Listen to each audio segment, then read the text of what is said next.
ज़िंदगी में हम चाहें अगर खुशियाँ ढूंढना तो उसके लिए बहुत चीज़ें मिल जाएंगी, बस नज़रिया बदलने की ज़रूरत है। जैसे दुखी होने के लिए कोई चीज़ नहीं होती, हम दुखी हो जाते हैं अपने हिसाब से, दुख होने के कारण ढूंढ लेते हैं। वैसे ही अगर हम ठान लें कि हमें खुश रहना है तो बहुत से ऐसे चीज़ मिल जाएंगे जो आपको खुशी देती है। बस आपको ठानना है और आपको देखना है।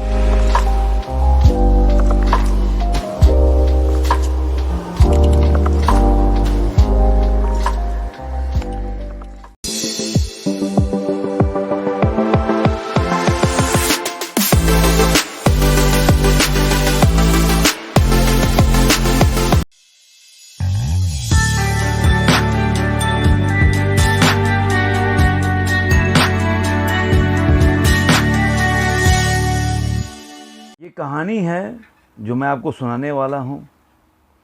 ये कहानी बताती है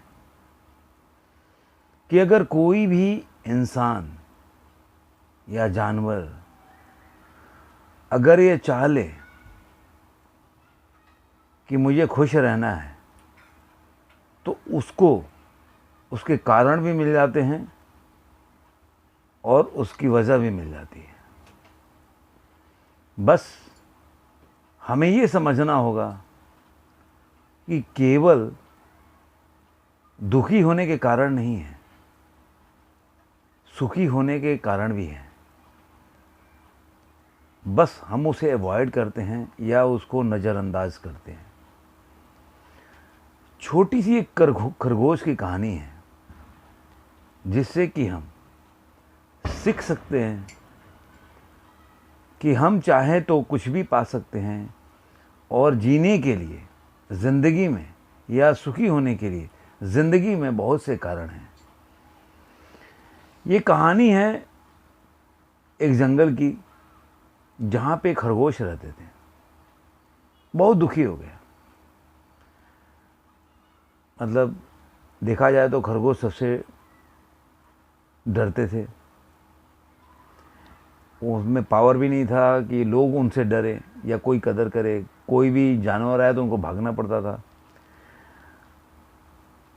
खरगोशों को अपनी इस ज़िंदगी से बहुत ही दुख पहुंच रहा था। उनको लगा कि क्या यार, क्या ज़िंदगी है। आप देखो, कोई ना कोई जो जानवर है उसको कोई ना कोई तो ऐसी जानवर मिलेगा जिससे कि वो डरते हैं। हम ही एक ऐसे हैं कि हम सबसे डरते हैं, हमसे कोई नहीं डरता। हमको देखकर भागना ही पड़ता है। अब ये दुख इतना बढ़ गया कि खरगोश के राजा को एक सभा बुलानी पड़ी। अब जब सभा बुलाया गया तो सारे खरगोश अपने अपने विचार व्यक्त करने लगे।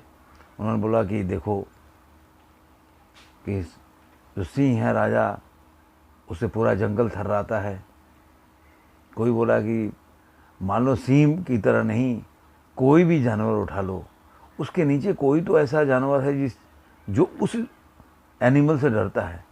हमसे कोई डरता ही नहीं है। यार, ये ज़िंदगी से धिक्कार है जीना। ना हम में शक्ति है, ना पावर है। हमें हमेशा भाग भाग के अपनी ज़िंदगी काटनी पड़ती है। तो राजा ने बोला कि ऐसी ज़िंदगी तो अच्छा मर जाना है। तो उन्होंने बोला कि एक काम करते हैं, कल के सुबह 9 बजे हम लोग तालाब पे इकट्ठा होंगे और सामूहिक नदी में डूब के हम लोग जान दे देंगे कि क्या जीने से क्या मतलब है। इस ज़िंदगी का कोई मतलब नहीं। तय वचन के हिसाब से सारे खरगोश नदी के किनारे जमा हो गए। राजा भी आगे आया। अभी जैसे खरगोश आए और इकट्ठे हुए तो नदी के तालाब के किनारे मेढक निकल के बैठे थे। अब मेढकों की एक आदत होती है कि वो फटाक से पानी में छलांग लगा देते हैं। अब खरगोश देखकर ये आश्चर्यचकित हो गए। अरे, हमसे भी कोई डरने वाला है। हम तो आज तक हम लोग को पता ही नहीं था। अब ये खुशियाँ चारों तरफ खरगोश में फैल गई। अब जो सभा इसलिए इकट्ठा हुआ था यहाँ पे कि हम लोग मर जाएंगे पानी में जल समाधि लेके, अब उनको एक उम्मीद की किरण नजर आने लगी। अब सब लोग उसमें अच्छाई ढूंढने लगे। अरे देखो, हमसे भी तो कोई डरता है। सोचो इनकी क्या ज़िंदगी होगी कि वो हमसे भी डर कर पानी में कूद गए।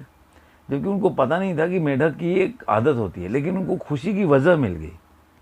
मैंने बोला ना कि अगर आप ढूंढना चाहें, देखना चाहें, तो जीवन में बहुत से ऐसे पल आते हैं जो आपको खुशी की वजह मिल जाती है, या आप ढूंढना चाहिए।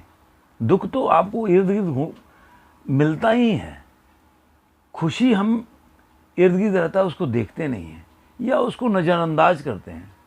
जीवन में अच्छे पलों को हम भूल जाते हैं, हमेशा दुख को याद रखते हैं। अरे फलाना आदमी ने मेरे को गाली दिया था, लेकिन फलाना आदमी ने हमारे लिए अच्छा किया तो हम भूल जाते हैं। तो खुशी की वजह भी ढूंढना एक कला है, एक आर्ट है, वो नहीं भूलना चाहिए। एक खरगोश उठा, बोला कि अरे हमसे एक और हमारे में आदत है, हम बहुत तेज भागते हैं, हमसे तेज कोई भागता नहीं है। हम लोग कहीं भी फट से भाग के चढ़ जाते हैं। अब एक से एक लोग निकल के खरगोश बताने लगे। अब उनमें एक जोश सा, उमंग सा उत्पन्न हो गया, अपने को अच्छा साबित करने, अपने में एक हुनर ढूंढने में, ये साबित करने में भाई हम भी अच्छे हैं, हमें क्यों मरना चाहिए। हमारी से तो जिंदगी लानत उनकी है, मेढक की, जो भाग के पानी में हमसे डर के छुप गए। इस कहानी छोटी सी है, खरगोश की है, लेकिन एक इंसान इससे सीखना चाहे तो बहुत कुछ सीख सकता है। हम अपने जीवन में कठिनाइयों से घिरे रहते हैं। क्यों? क्योंकि हम कठिनाइयों को ही देखते हैं, हम अच्छाइयों को नहीं देखते। हम हमेशा निगेटिव चीज़ों को ही देखते हैं, पॉजिटिव चीज़ें अपने जो इर्द गिर्द घट रही है वो नहीं देखते। हम ये देखते हैं कि अरे वो हमसे बड़ा आगे बढ़ गया, वो हमसे बड़ा आदमी है, उसके पास सब कुछ है। लेकिन ऐसा भी कोई है जिसके पास आपसे कम है या आपके पास उससे ज़्यादा है। आप वो नहीं देखते हैं कि आपसे भी नीचे लोग हैं। जैसे खरगोश लोगों ने देखा कि मेढक उनसे भी ऐसी जाति हैं जो उनसे भी ज़्यादा डरपोक है, तो हमें भी वो देखना चाहिए कि हमसे भी नीचे लोग हैं, ऐसे भी लोग हैं जिससे हम ज़्यादा उन्नति किए हुए हैं। तो ये आपको अगर इस तरीके से सोचेंगे तो एक जीने की अलग तरह की राह आपको मिलेगी, एक अलग आपको सोच मिलेगा, जिससे आपको एक आनंद की अनुभूति होगी। आप उन चीज़ों से बाहर निकलेंगे जो आपको लगेगा कि हम दुखों से घिरे पड़े हैं। आप कभी भी बेटर देखिए, मान लीजिए आपको 50% नंबर आया, आप दुखी हो गए। अब ये सोचिए किसी का 45% तो नंबर आया है, हम उससे तो आगे हैं। मैं नहीं कह रहा आप उस पर टिक जाओ, आप प्रयास करो अच्छा बनने के लिए, लेकिन अगर रिजल्ट आपके फेवर में नहीं आता है या उस अनुपात में आप सफल नहीं होते हैं, तो आप उससे दुखी, उसको जीवन का एक मुकाम मत बना लीजिए कि वही मंजिल है। वो एक पड़ाव है, एक ठहराव है जहाँ से आप आगे जा सकते हैं। लेकिन उस पड़ाव पे ये सोचिए कि आपके नीचे भी लोग हैं, आपसे कम उन्नति पाए भी लोग हैं। तो यकीन मानिए आपको एक नई दृष्टिकोण मिलेगी जीवन का, और आपकी जीवन एक ऐसे पथ पे जाएगी जिसमें आपको सुख मिलेगा, शांति मिलेगी। मैं उम्मीद करता हूं कि ये वीडियो छोटा सा आपको अच्छा लगा होगा। अच्छा लगा होगा तो मेरे चैनल को सब्सक्राइब करना ना भूलें। आप वीडियो देखते हैं लेकिन सब्सक्राइब नहीं करते हैं। और अपने कमेंट वैल्यूएबल जो है वो मेरे कमेंट बॉक्स में करें। कोई भी आपके दिल में विचार आ रहा है तो ज़रूर बताएं, जिससे मुझे भी जानने के मिले कि हमारा वीडियो जो है आप लोगों को कैसा लगता है। अच्छा लगता है तो दोस्तों के साथ शेयर भी कीजिए, और अच्छा लगता है तो लाइक भी कीजिए। बेल आइकन दबाना ना भूलें, जिससे कि मैं जब भी ऐसा वीडियो बनाऊं तो उसका नोटिफिकेशन आपको मिले। अब हम यहाँ से आपसे विदा लेते हैं, फिर मिलेंगे किसी नए वीडियो में, किसी नए विचार के साथ, किसी नई कहानी के साथ। जय हिंद।